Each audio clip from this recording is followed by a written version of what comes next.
नमस्कार Ayurvedic solution PS channel को आपण मानक स्वागत जनाऊँगी।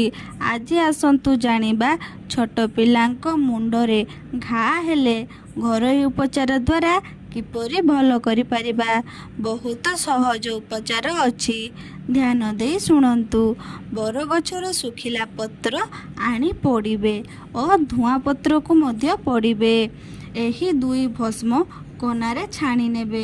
बरपत्रर भस्म 2 भाग और धुआं पत्रर भस्म 1 भाग घरोई नड़िया तेल रे भल भाबरे मिसाइबे और कर्पूर सामान्य मिसाई मुंडर घारे 4 ରୁ 5 थर लगाइले देखिबे मुंड घा निश्चित भाबरे भल होइजिबो।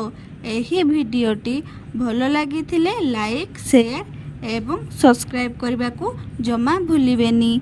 Thank you.